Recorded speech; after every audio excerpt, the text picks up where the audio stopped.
It's Lena, and I have thoughts. And it's Logan, and I have opinions. You're here to hear those thoughts and opinions.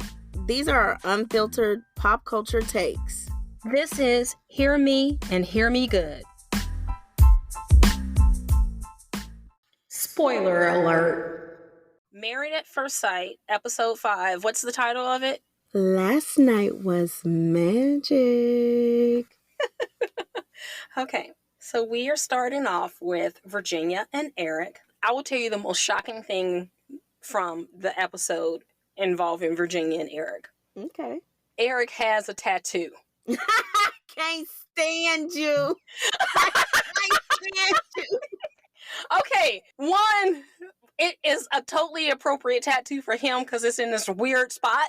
And I also still, I was staring at it and couldn't figure out exactly what it was, which so tracks with his personality. I couldn't figure out what it was either. So, same there. And it was in a weird spot, right? Yes. I did not predict that he would have a tattoo. But if I did predict that he had a tattoo, it would be like whatever his was. Right. Randomly in the middle of the side of your side? I don't know. Let's just start, because when it started with Virginia and Eric, we see them in the bathroom and she's getting ready to go to the pool and he's pressing her about her process for getting ready for the pool. I took it less as him pressing her and took it more as he's trying to understand what her routine is and how he needs to deal with that. For instance, if dinner starts at 7, I'm going to tell you 6 so that you might be ready on time. Right, and that's fine. It just was, well, why do you have to do that? Why did that? For me, that's when I say, you're pressing me now. Like, I'm a girl. I'm not about to just get up, hop in the shower, throw on a swimsuit, and go poolside. No. And also, I totally got her saying, no, I'm not getting in the pool. Like, who goes to the pool at a resort to swim? Nobody. Nobody. You know who does? Kids and people with kids. Kids and people with kids. And Eric. And I don't know.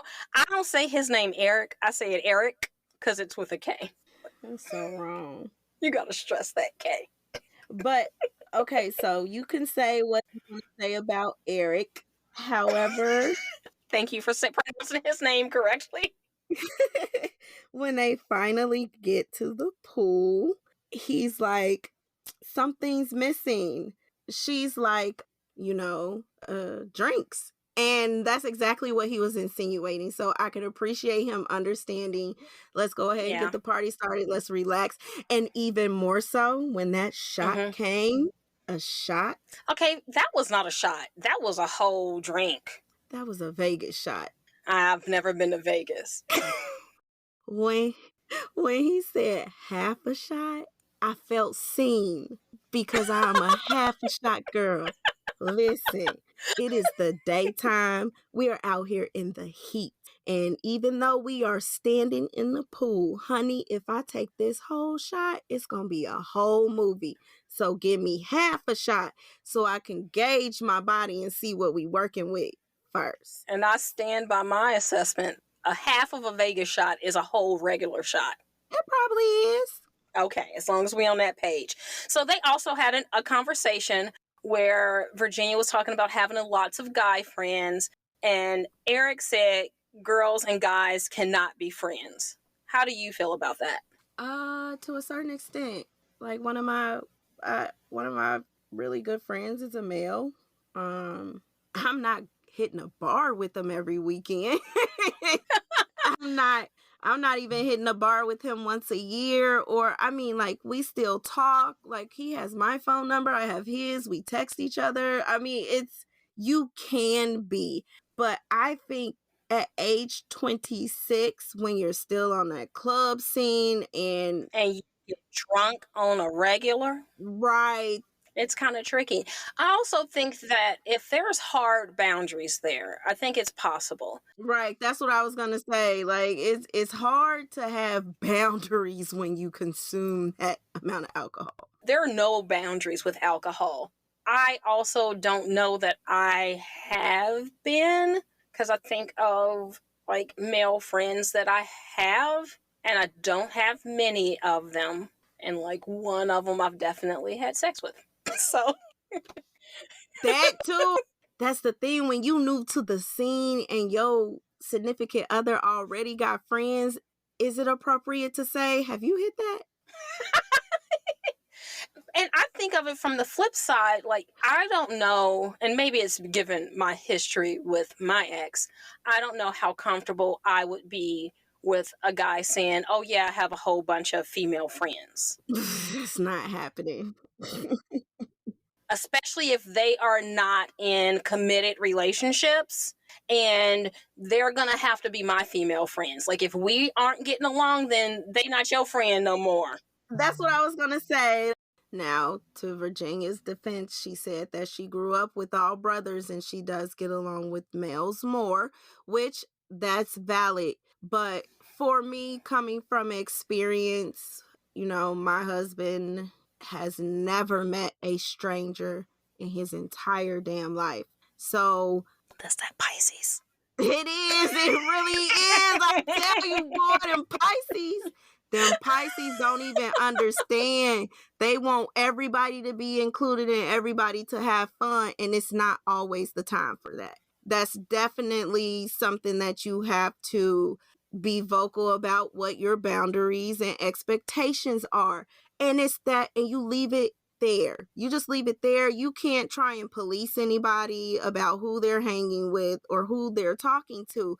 Just understand, if you overstep a boundary or fall short of an expectation that I have for you, I definitely am going to let you know about it. And I don't care if that makes you feel like I'm pressing you, like I'm insecure. You could say, you can make it be whatever you want, because she hit him with the insecure thing. But it's like, girl, you going out all the time. You drinking all the time. So he doesn't know you. You're trying to build a trustful relationship in marriage.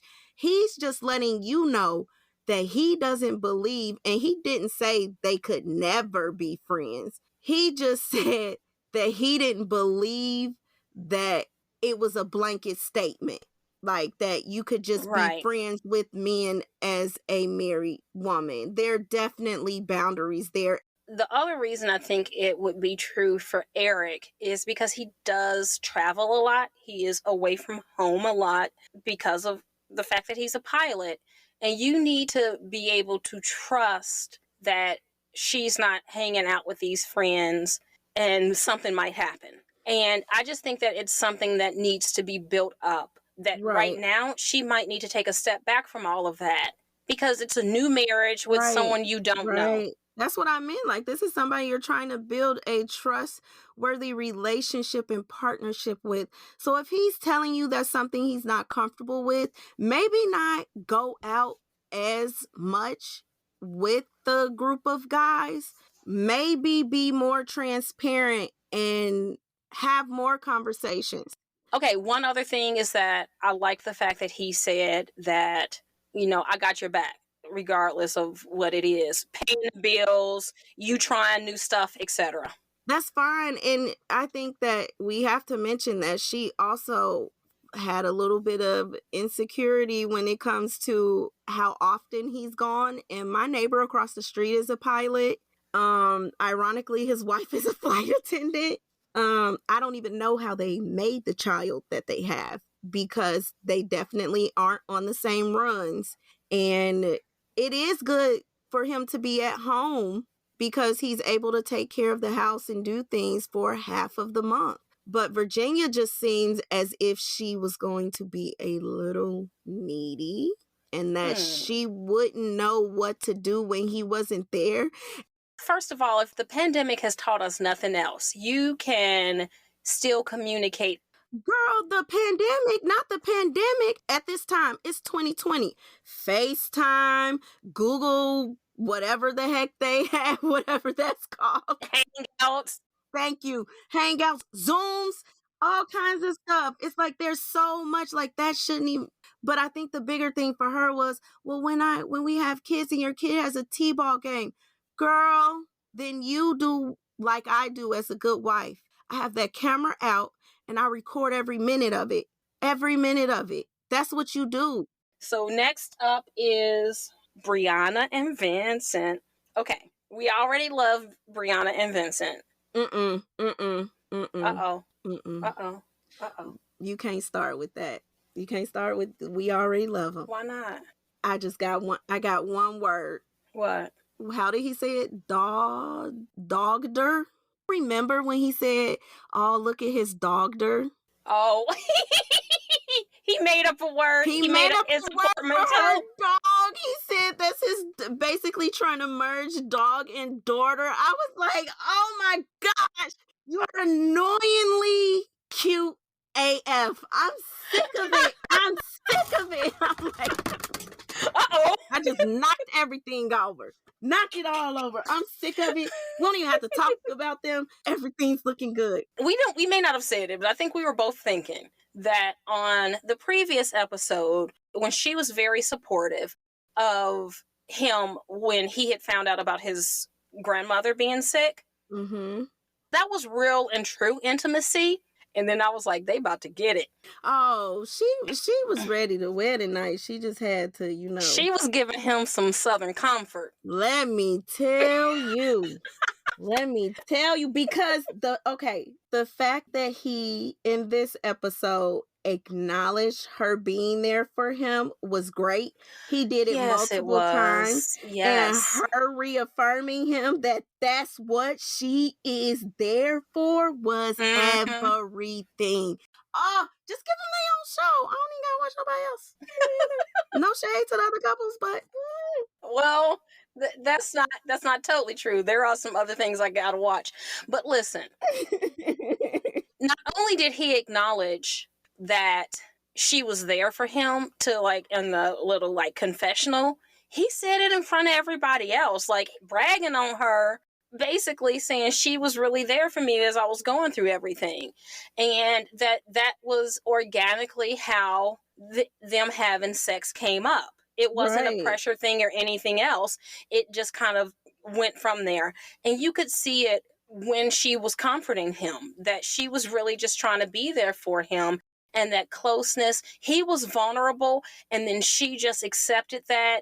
And the thing that he said was most important was that he be accepted for who he is, like as he is. And she did that. She didn't say, man up, why you upset? Your grandmama will be okay. Or even that when he's, like you said last week, when he said, if things change and I have to leave. And she's like, no, if we have to leave. The other thing that he said that was great for me is that he wanted to care for her. Mm-hmm. That to me they had intimacy on a level that was so pure and intentional, but not because they're just being themselves. That's why I say it's intentional, because they're staying true to who they are, to where all of that vulnerability kind of, it was there because of what it was. It was his grandmother. You can't fake the funk with that. You can't say, I don't want to talk about it. You can't go have a side conversation elsewhere. That was up close and personal. You can't tell the producers and not your wife. Telling you, that's the thing. And then, okay, so but I would like to say that his grandmother is better, that she was doing okay. That's very important, and I'm very glad that she's doing better. And that's why they were still there, is because she was doing better, and there was no need for him to rush home. But I will say this too, like the way that she comforted him is the way that you should comfort someone who's going through that. I will tell you that nothing will set me off more than if something alarming is happening in my life and I am saying that this crazy thing is happening and I'm in the midst of it and somebody tells me that everything will be okay. Listen, I know everything is going to be okay, but right now in this moment, I'm feeling all of the feelings. I think that's what people say when they just don't know what else to say. And for me, I'm speaking only for myself. At times, you just being there is enough. You don't have to tell me that it's going to be okay. You just being present with me in that moment is enough. and you allowing for me to work through my emotions while Mm-hmm. supporting me is enough. Or saying, whatever you need, just let me know. That Thank is a you. You don't have supportive to, thing. that's a support Telling thing. me, Not everything gonna be okay. You can go somewhere. literally telling me everything will be okay, you might as well just say, calm down, which is also something you don't Ooh. say when I'm in the midst of emotions. You just don't ever say that to a woman, period. You know, I had to say that to my 15-year-old because him and my 12-year-old will say that to me. Oh, first of all, you don't say it to your mama ever. Exactly. And it's like, okay, I really don't want to be violent. I don't want to be violent. Oh, my favorite is when my kids tell me that they get it when I'm fussing. I get it. I get it. I know. I know. Ooh. And because you have never told me that you get it, I'm going to give you more to get. Oh, and the last thing, okay, two last things I want to say. One, his name is now Champagne Vinny. Champagne Vinny! Benny. That's my boy, Champagne Vinny. Champagne Benny and Bree Bree. Yes. And the other thing is that when they were talking, because all the couples were sitting around and at a group dinner or cocktail hour or whatever, and this is where a lot of the conversation was going on when they asked about who had sex, and they admitted that they had. He said it was magical. Magical. It was magical. That's where the title of the episode came from. He got him a woman that's gonna hold him down, support him, and be a magician. She hit him with that black girl magic. Boy, Champagne Benny. Champagne Vinny. Okay, so who we got next? Okay. This is gonna be short. Haley and Jacob. Why do you feel like it's gonna be short for them? Because I feel like we Because last time I was trying my hardest to make stuff. Okay. All I gotta say about him. He's stuck in his 80s. He has a very particular sense of humor that I don't think that she's really feeling. Like, she is laughing, but I don't know, like, if she's actually I don't think that she's laughing because she thinks it's funny. I think that she's just laughing because, oh, this is the dude I'm stuck with for real. I know that on last episode, Paige said she felt like she got the short end of the stick. I think that Haley did too. And it's no disrespect to Jacob. Like, Jacob's not a bad guy, I don't think. He's not at all. But he's a very particular guy. It's an acquired taste. A very acquired taste. Very. Okay, so here are my notes on Haley and Jacob. He ate onions, raw onions. Like, which I followed with, like, seriously, he's so awkward. She definitely needs to get him into yoga. I did appreciate that conversation. And I think that's something that they'll be able to do together. She'll get him into yoga. I feel that his timing is off. Like the whole how many holes are in a straw thing. Which is an interesting conversation. Like, that's a good icebreaker. How many holes are in a straw? Because when he asked that question, I was like immediately, like, there's one. And I said, well, no, there's two. Well, there's one. There could be two. Because, like, it depends. Like, each end, is that a hole? Or it depends on how you define hole. What are you talking about? Here you go. We're not even going down that rabbit hole. It could have been an interesting conversation. Like, even the conversation you and I are having about it, where you're just like, I'm not even entertaining that foolishness of thinking about it. But he took it to a gross place, saying, well, I consider it to be two holes because my mouth and my butt are connected, but those are two different holes. They were at dinner. It was a romantic dinner. Like, how are you almost a 40-year-old man? I told you his timing. His timing. When is the appropriate time for that? When you're 13. He is not 13. His timing. But I do feel she's warming up to him very, very slowly. I didn't realize that she had been single for 7 years, which could also be why some of the vibes you feel from her is like on top of you being single for 7 years. So here's what I think the problem is with the two of them. I think that she needs somebody who is going to pull her into love, but he also needs somebody who's going to be pulling him into love. So I think they're going to get stuck in this pattern. And I don't think that she is one to voice that, like, hey, you're getting on my nerves, which I feel like in the preview next week she gets space from him, but she doesn't tell him it's because she needs space. but it's awkward to say I need space. That's awkward. It's not, it's okay, it's awkward, but it's only awkward if you make it that way. I feel like it's necessary to say I need a minute. It's okay. Saying I need a minute, you're right. That's easy to say. But if I say I need a minute and then you follow it up with what's going on and I say you getting on my nerves, then we got problems. I mean, but you really don't even have to listen. Carl has told me I'm getting on his nerves. And I've said to him, you're irritating me. But was that on day 3? No, definitely not day 3. That's all I'm saying. This is day 3, so it's hard to say you're getting on my nerves on day 3. On day 353, yeah. Like 3,053, yeah, you getting on my nerves. I was about to say, what is it? My last reserve nerve? But there was a kiss at the end of the night. And I actually even have in my notes that, like, during dinner, the conversation seemed to flow a little bit better. They seemed to talk back and forth. And I was like, maybe that's something they can build off of. Oh, what were those sunglasses? Was that something that he brought? I ain't even questioning that. My answer is automatically yes. I was like, is it something that's part of the aquarium that you walk through with those sunglasses? Or did he bring them? Girl, He brought them. I'm surprised he didn't make his and her fanny packs.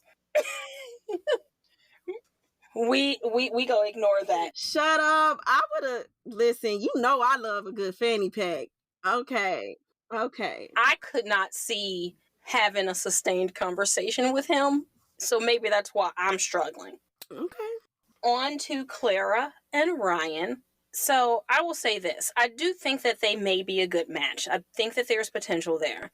But it doesn't seem that Ryan expresses himself well, and that, like, he kind of holds stuff back of what he's really thinking and what he's really feeling, because raising his children in organized religion in the church is very important to him.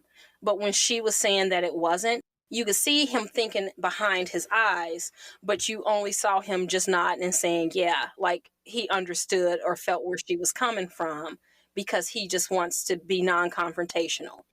I get serious preacher kid vibes from him, you know, those PK preacher kids. And I agree with that. I think that is something that is important to him. I just really want to know what happened. And I think that once they get to a place where they can truly have the conversation of how she went her life and she got to college and she was actually studying religion, that she totally stonewalled it and said, you know, organized religion is something that she didn't have a choice in, which most children don't. It's something everybody wants you to be spiritual and have that, you know, connection with God. Some people just do it because it was done to them. I mean, I feel that my kids have a choice in what they decide to do in life, but I also know that my children know and love God. And for me, sometimes that's enough, because when you get into the politics of organized religion, that's where I have a problem, even myself. And maybe that's where her problem is. And I will say this, like, my daughter didn't like going to church because she said it's like going to a self-help seminar. And I couldn't argue with her. And you can't argue with that because church is supposed to be about the fellowship. Organized religion, some of them have lots and lots of rules. Yes. Lots of rules of how you're supposed to live your life. And you may get condemned on doing this thing or doing that thing.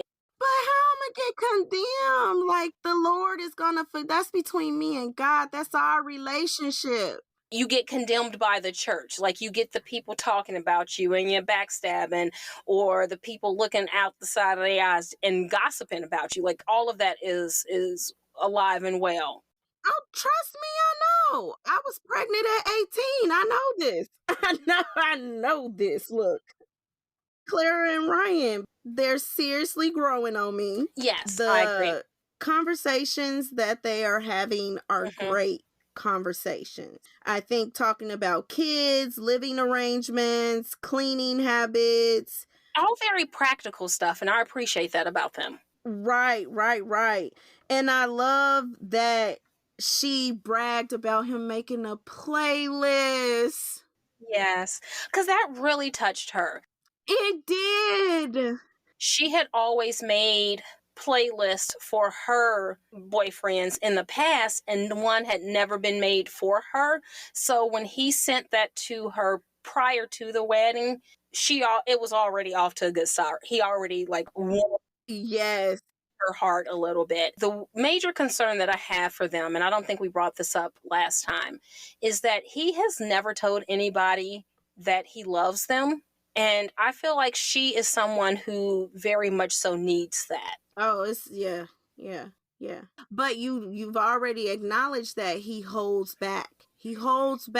And that's why I said he kind of reminds me of other PKs that I know, because you don't really have a voice necessarily when you grow up in such a heavily veiled religious atmosphere. Right. Just think about even our kids. Like, Granny went to church religiously throughout the week. Our aunt went to church religiously. There were certain expectations that came with the upbringing of those children, and you really didn't have a voice. That is true.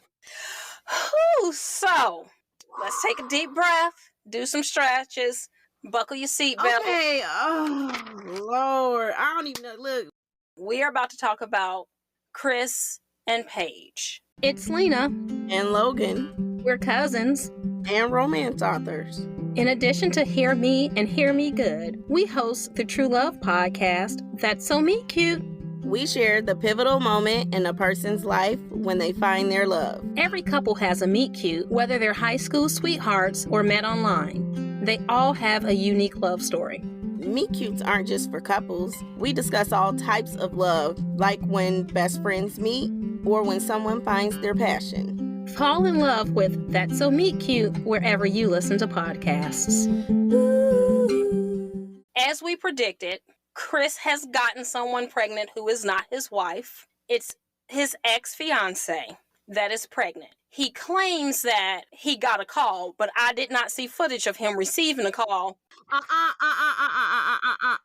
He got a disturbing call. Because this a man of God that we talking about. This is a man of God that we talking about. And a baby is disturbing. I appreciated Paige so much when she said, let's find another word besides disturbing, when they were telling the other couples. Because a pregnancy is not disturbing. It is life-altering. It is shocking. There's so many adjectives that you can use. Disturbing is not one of them. So he claims that his ex-fiance didn't tell him until now, and that she didn't know this process was going on until now. He claims that they had broken up, called off the engagement and broken up, and at her father's funeral, he comforted her with his dick, and she got pregnant. That is what he says. So, me being the person that I am, I like data. And so I went and doing some stuff on the internet, because I'm thinking, if they are airing this now, and first of all, he said that she was 6 weeks pregnant, which I know from personal experience with my first child. I found out I was pregnant at 5 weeks. And that was only because I had a semi-psychic coworker who I said I was congested, and she was like, "You're pregnant." That was a big leap, but she was right. So, knowing that you're pregnant at 6 weeks, she couldn't have known for a couple of weeks, because you don't know you're pregnant at 4 weeks No. unless you are trying for a Right. baby. Right. And you are consistently taking pregnancy tests. You wouldn't even know to take a pregnancy test at 4 weeks. I'm going to take it a little bit further. The OBGYN don't even want to see you until it's 8 weeks later. Right. 8 weeks since your last period. Well, I did see an OBGYN with my first child, because shortly after that 5-week mark, and it was only because I was spotting. There you go. And I had a positive test, and that was literally the only reason they saw me. That's the only reason they'll see you. They're not about to bring you in there beforehand. Yeah, that was literally the only reason. So that was like, it sounds suspicious. So let's say some other things about what actually happens on the show before I go to my internet sleuthery. Okay, so I can say this. I think we're minimizing this. So the producers knew. Did you not hear me say, I want to see the footage of him receiving a phone call? Because I don't think that he received a disturbing phone call. Okay, let me just read my notes. I'm going to read my notes for just that portion. They sit down to eat breakfast, and Paige says, "You're not going to bless the food." And that fool and that grace he gave, he might as well have said Jesus wept. Right. And kept it moving. And so then it's like, when he's like, at first it was devastating news. And then as soon as she's like, "Well, don't you want to share that with your wife if you got devastating news?" And then he's like, "I mean, it's not devastating." It's like, okay, Rick James, you just said one thing and now you changing it, saying that it's not. So for me, I just was done right there. He is such a drama queen, such a drama queen. But I can say I appreciate it when he did tell her, him taking her into the bathroom, turning the water on, telling her to turn her microphone off, because I did not want to hear him say that to her. I didn't want to hear her. I want her to be able to react naturally and not have to say, "Oh, I'm mic'd, let me react a certain way." I did not need, to me, that was a moment that needed to be and stay between the two of them. I don't want to know that. I was like, how did the producers know prior to her? Did he get that devastating news and run and tell the producers? Or did they overhear the phone call? Oh, everything's on camera, so I'm pretty sure they overheard the phone call. I got some doubts about that, and I'll tell you about those in a minute. So then we get to the point where Vincent comes up to their suite and is talking with Chris. Paige goes down and is talking to Brianna in Brianna and Vincent's suite. And I will say this, that in my notes I said, Brianna is the girlfriend we all need. I'm saying, look, Brianna is, even when Clara talked about the playlist, Brianna was like, you've been putting it into the universe all these years, but it was never returned to you. Like, she manifested that, and it finally was returned to her. I'm like, Brianna, girl, you want to do brunch? I know, she's the girlfriend you need. But she said, after Paige told Brianna everything that was going on, Brianna said, "You don't need to worry about him or this. You need to worry about what's best for you." Yep. I would only think about me and what was going on. And I'm so glad that she said that to her and said that for her. This is somebody she's known for a week or so, maybe. Yeah. Because they meet prior to the wedding and stuff. She's not known her for that long and was open and honest enough to give her that advice. I'm so thankful she was there. So thankful. That's the advice somebody you've known for years would give you. Girl, you need to listen to you. You need to do what's best for you. Why burden yourself with all of his mess? Truly all his mess. You've been with him for 3 days, and he's already treated you poorly. It's not been a good 3 days. Y'all have been married 3 days, and 3 of them have been horrible. Immediately after the ceremony, he's bringing up his ex. you have sex on the wedding night and he then tells you he's not attracted to you. You go to Vegas and he is telling you that he has somebody else is having his child. Not somebody else, the fiance. And then what the other thing that really truly pissed me off about Chris, and this is, it tracks well with his personality, but it still pisses me off, is after they told the other couples besides Brianna and Vincent, when they were all together having drinks and he explained what's going on. Wait a minute. Wait before you go there. Wait. You have to acknowledge that, yes, Brianna gave that advice and the two of them had that moment. Oh, yes. However, upstairs, Champagne Denny and hashtag blessed were having a conversation. Hashtag $ blessed. And the thing that I saw, what stood out the most, what jumped off the screen for me, is I continue to see the vulnerability with Vincent and the veils and deception with Chris. Oh, you ain't... Okay, hold on to that word deception, because we go come back to it. And then I also love that as soon as Vincent got to that room with Bree, it was like, so you talked to him? What he talking about? And he was like, you know what? He said, I would go. And he was, and here's what I like about Vincent. Vincent was supportive without condoning. Right. Because he was never like, it's cool, it's okay, I understand. Or it's gonna be okay. Right. None of those words came out of his mouth. He was like, ooh, that is a lot. I love Vincent so much. Like, he seems just like so open and honest about what he's feeling. Like, his face, even when he said that, his face was like, and Bree's face was like ready to roll on a fight. But girl, because if I would have rolled, I'm still ready to roll. Some of the other women's reactions, because I wrote in my notes earlier when Virginia and Eric were in, like, at the poolside or something, they were talking about the other couples. And when Paige and Chris came up, Virginia never said anything too out of line. She just said, I don't really see it there.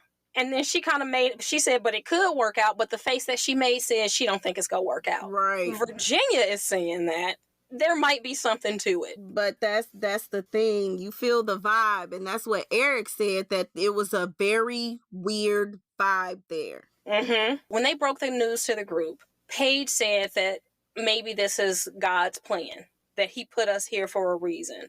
And Clara, in her aside, and we already know how she feels about organized religion, not to say that she's going to be disparaging of Paige, but she said, maybe it's Stockholm Syndrome. I don't understand. Oh my gosh, yes, because it's like, that's the last thing that you think that she would say, but I feel like Paige is just in such a shock in state, because 3 days of this, right, it's a lot. Also, I don't know, like, what the contract says. Can you just, on your honeymoon, dip?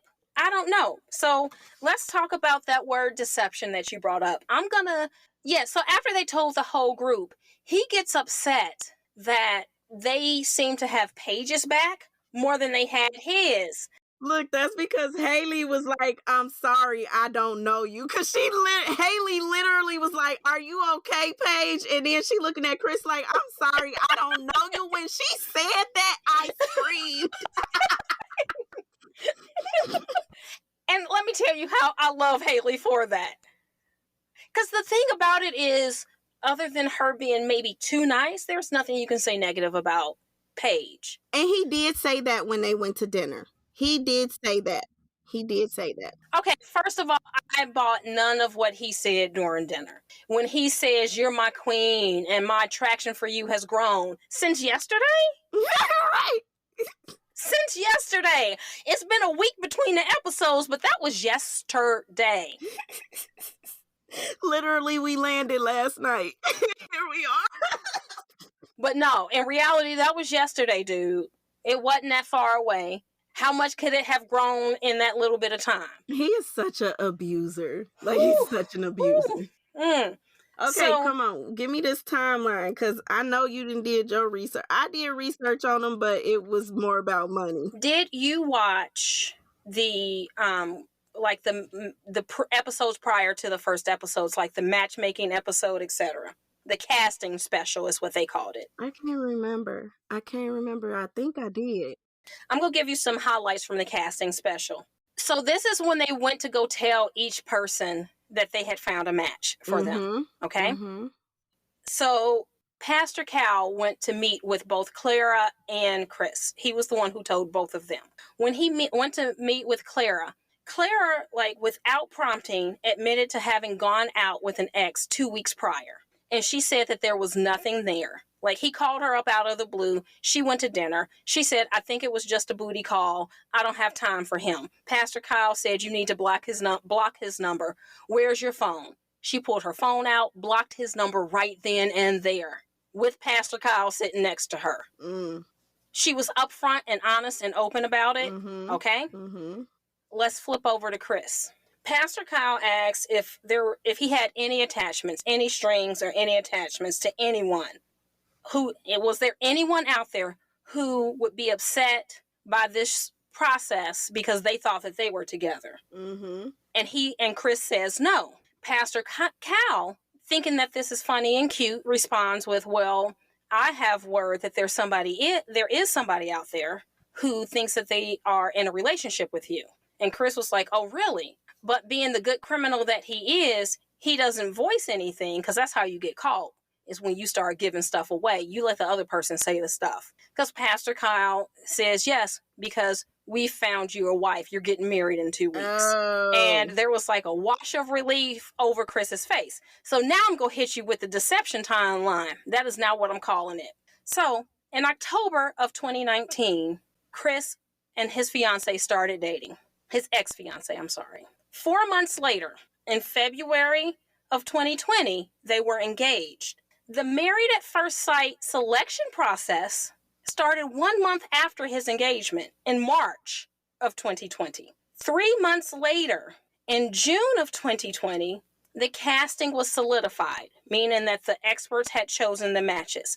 That doesn't mean that they've necessarily contacted them, but during that process of when they start the selection process and then they start making the matches, they go to that person's house and like look around their house and everything else. That's when he was talking about all the expensive shoes he has and whatnot, right?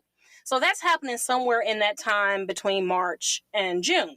On June 28th, his quote-unquote ex-fiance's mom posts on social media that she is so happy that her daughter and her fiance are better after having to be quarantined together for testing positive for COVID.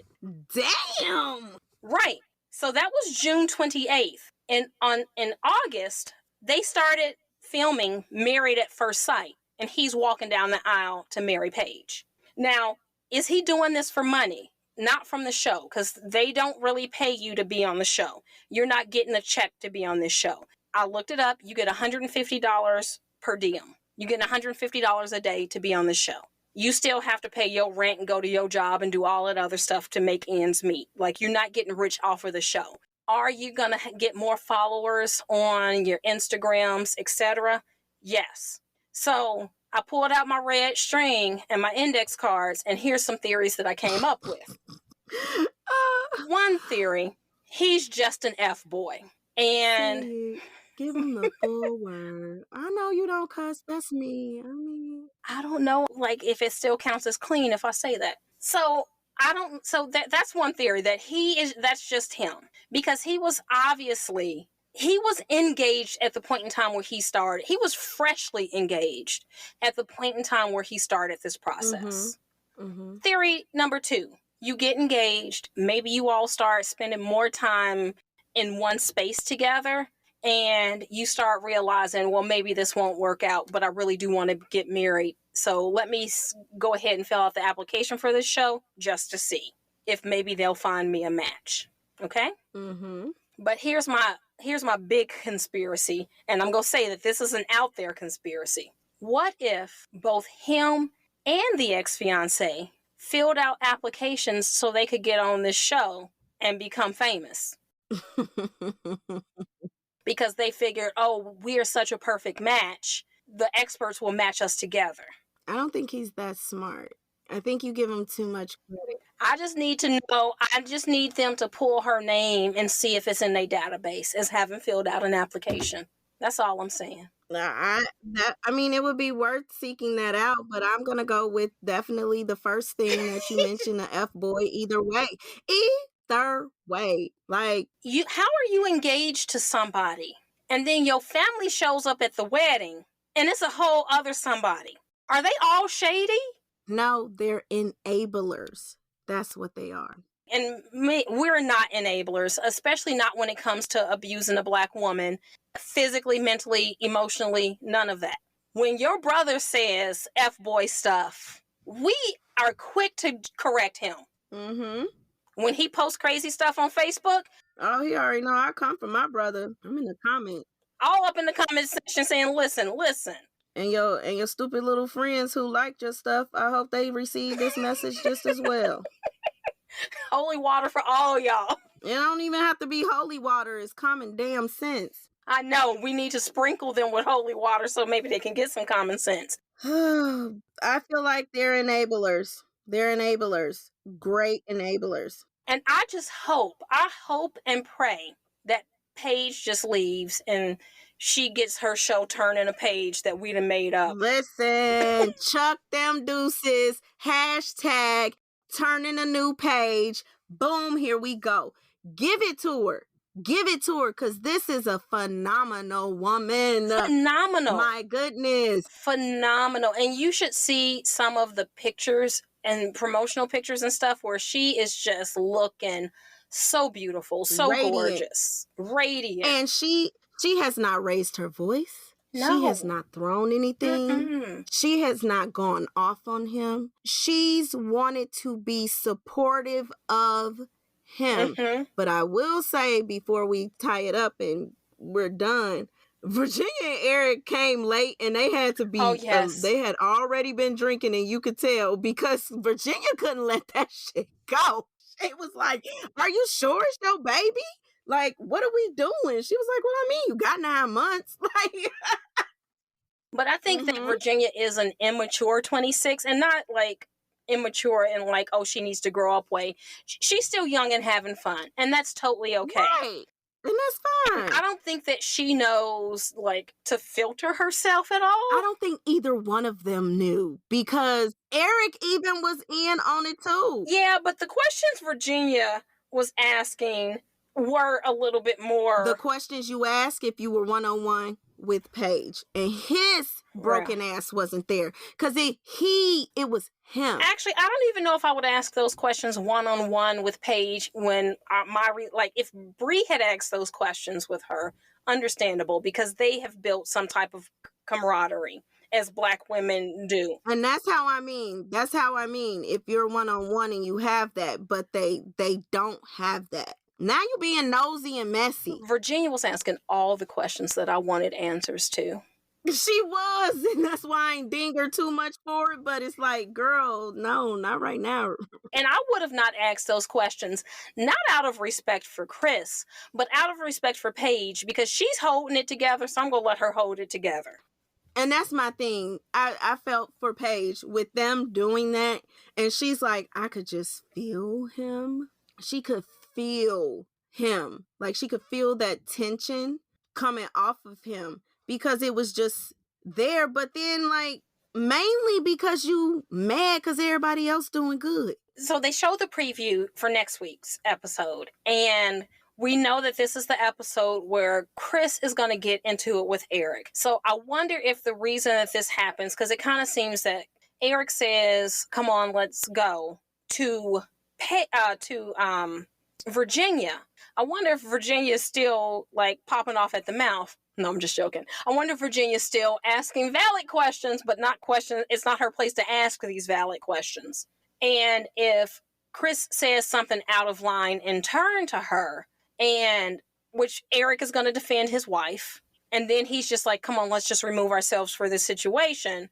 But Chris, being who Chris is, who feels like you should not disrespect him when he is being disrespectful, is go try to go at Eric. And I'm not gonna say that Eric would beat Chris in a fight, but I will say this: don't underestimate Eric. Don't underestimate anybody in this situation.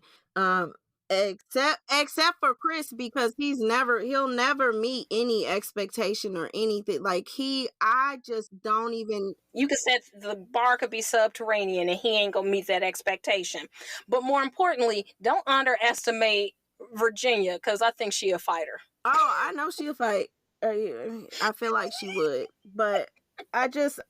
So the research I did on Chris really quick, I looked up to see what his financial things were, and he has that Subway franchise that he basically lost. And one of the employees gave an interview, which is Atlanta. It could be messy anywhere, but this is coming from Atlanta, that he had that Subway and he notoriously kept them understaffed, and that the reason why his business went under, even though he tells people it was due to COVID, it was due to him not paying his franchise fees.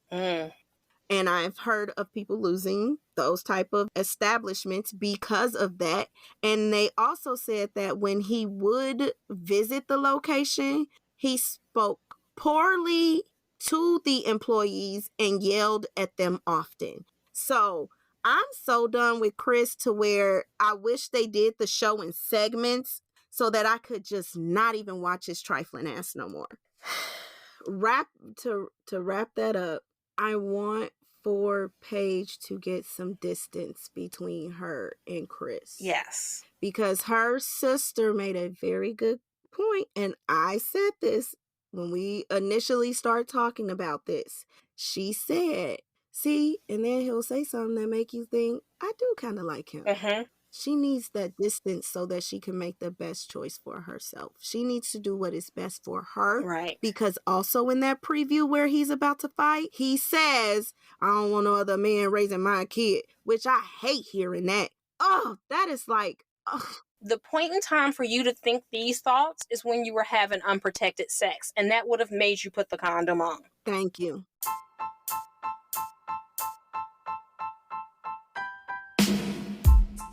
Hear Me and Hear Me Good is hosted by Lena Hampton and Logan Chandler.